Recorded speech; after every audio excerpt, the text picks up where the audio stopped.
De pequeño tuve la oportunidad de compartir mucho tiempo con Zulema, mi abuela. Zulema había sido educada en un colegio de monjas. Sin embargo, aunque solíamos tener muchas conversaciones, la religión nunca fue un tema en común. Mis padres eran ateos y ella, muy respetuosa, evitaba involucrarse en mi enseñanza sobre Cristo, Dios o la religión. Recuerdo que tenía un crucifijo de bronce con la figura de Cristo en la cabecera de su cama. Verla besarle los pies antes de meterse bajo las sábanas era la única representación religiosa que se podía ver en su casa. Nunca la vi leyendo la Biblia ni tampoco mencionarla. Tampoco estoy seguro de haber visto una Biblia en esa casa. Aunque una vez me dijo que tenía por costumbre rezar antes de dormir. Yo había visto esto en alguna película en la cual las personas se arrodillaban apoyando los codos sobre la cama, juntaban las palmas de las manos y hablaban al aire. No sabía más. Nunca la oí hablar mal de nadie y siempre tenía la mano tendida para ayudar. Por aquel entonces gozaba de una posición económica bastante holgada para lo que era el común de un barrio muy humilde. Por eso tenía una hermosa casa, una de las más lindas. En esa casa había una estufa a leña, un televisor a color con control remoto, lo último en tecnología y un artículo codiciado por muchos. Y tenía un teléfono. El teléfono estaba dispuesto en un rincón del living, sobre su propia mesita y con un banquito, para que las personas del barrio que lo necesitaban pudieran hacer sus llamadas. Esto era casi un ritual que comenzaba por la mañana. Un desfile de vecinos aparecía por esa puerta de grandes cristales, libretita en mano, donde guardaban los números de los pocos amigos y familiares que tenían el privilegio de poseer un teléfono o de algún almacén de barrio que les permitiera usarlo. También había un reloj a la vista para tomar el tiempo de la llamada y dejar la donación correspondiente. Mi abuela era muy querida en el barrio. Las visitas a su casa eran constantes y se organizaban fiestas a las que asistían más de 30 personas. Si mal no recuerdo, Zulema, mi abuela, enfermó al llegar a los 60 años. Para ese momento yo había cumplido 14. El cáncer fue la barca que la llevó de esta orilla a la otra, donde nunca más la volvería a ver. ¿O sí? Cayó en cama. ¿Cuánto me costaba ir a visitarla? ¿Cuánto me enojaba verla así? Creo que hasta la culpaba por su estado. No puedo decir que la haya visto apagarse poco a poco, como en tantos otros relatos y casos que me tocó presenciar, escuchar. Recuerdo sí la noche de su partida. Es algo de lo que nunca hablé o escribí hasta hoy, que por alguna razón estos recuerdos vinieron a mí, llevándome nuevamente a aquella experiencia y a lo que allí habría de suceder. En la casa se encontraba toda la familia y algunos vecinos. llegué y vi mucha gente en el patio y dentro de la casa. Sentía que la mayoría no había sido invitada a un acontecimiento incierto. Su sola presencia era un augurio de que algo estaba por suceder, algo que cambiaría mi vida para siempre. Una ausencia que hasta el día de hoy siento. Entré a su cuarto. Su hijo mayor, Gabriel, estaba allí. También mi madre, quien había estrechado sus lazos más aún con mi abuela en los últimos tiempos. Zulema estaba acostada. Cuando me vio aparecer por la puerta dijo: «Me siento mal, no puedo más». Le costaba respirar, así que la incorporaron. La vi, después de mucho tiempo, sentada con los pies en el suelo, luchando por respirar. Cada inhalación le daba unos segundos más de vida. Nadie allí aceptaba la situación. No es que esperaran un milagro, pero aún así la instaban a dar un esfuerzo final. Yo miraba como si estuviera en una escena de ficción, un testigo invisible.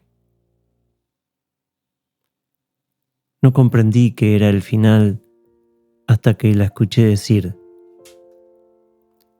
«Lamento que no podré ver al Seba casado y con hijos».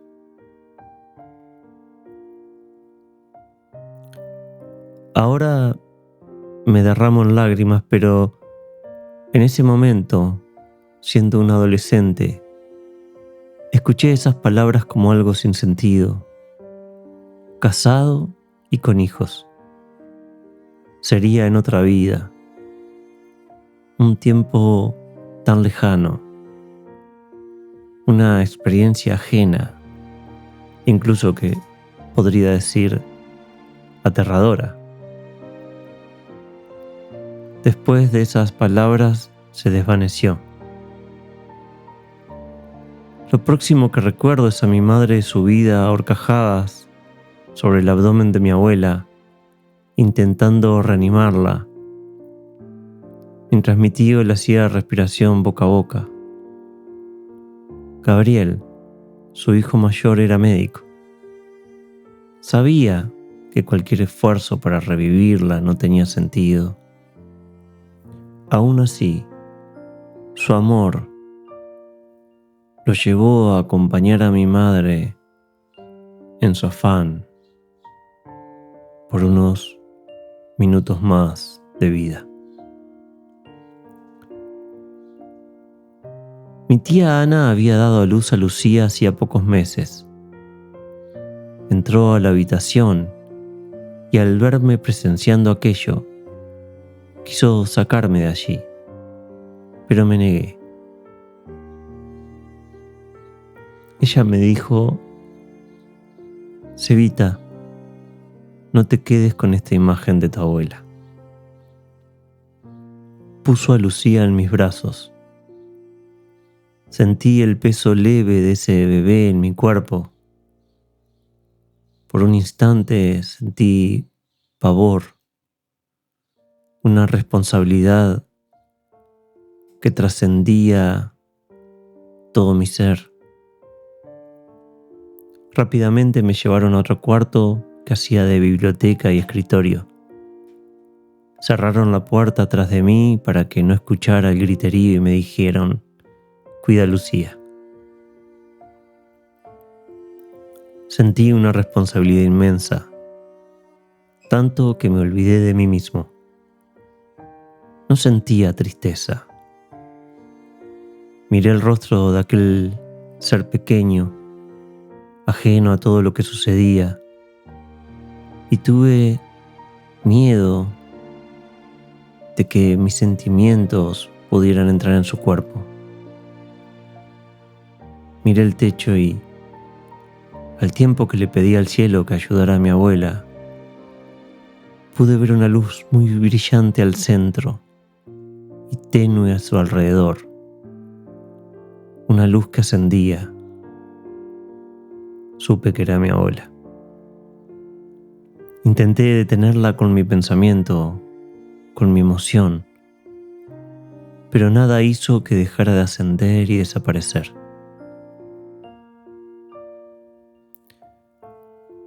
Años más tarde viajé a Brasil. Mi abuelo me prestó una camioneta que había comprado hacía poco tiempo. Yo le guardaba rencor. Se había mudado a vivir con una antigua amante, a la que yo detestaba aún sin conocerla.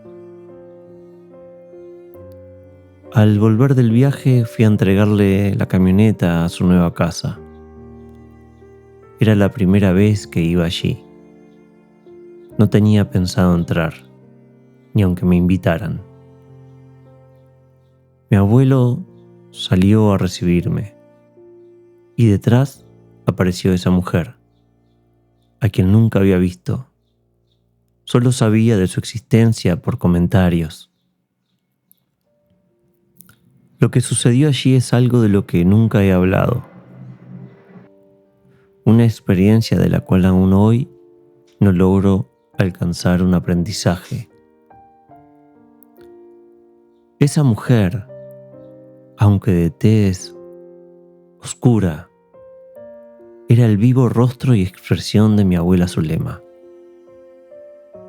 Algo que no podía ser posible, no podía concebir, pues otras personas de mi familia y entorno la conocían, y nunca había escuchado algo de esto al respecto.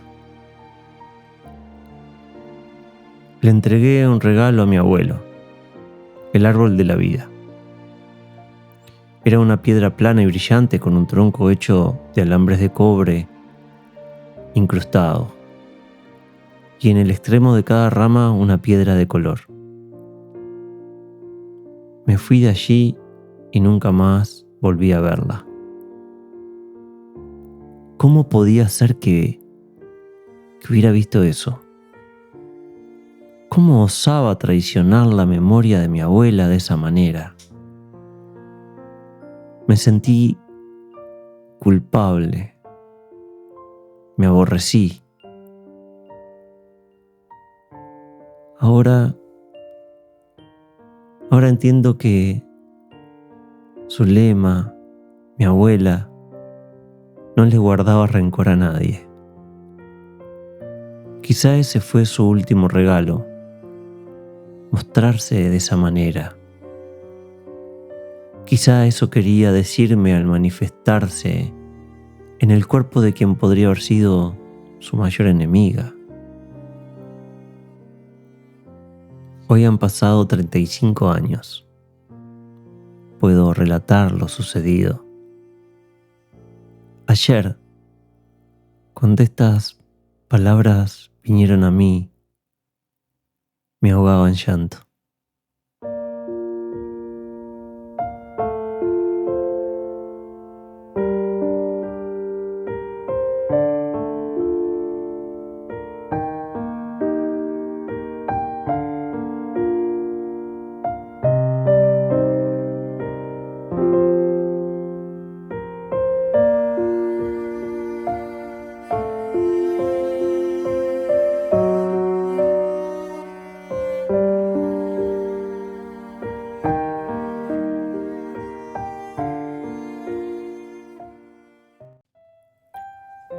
Este mensaje trata sobre el sentido de la vida, sobre la existencia misma, pero sobre todo se refiere a la historia de cada uno, a tu propia historia.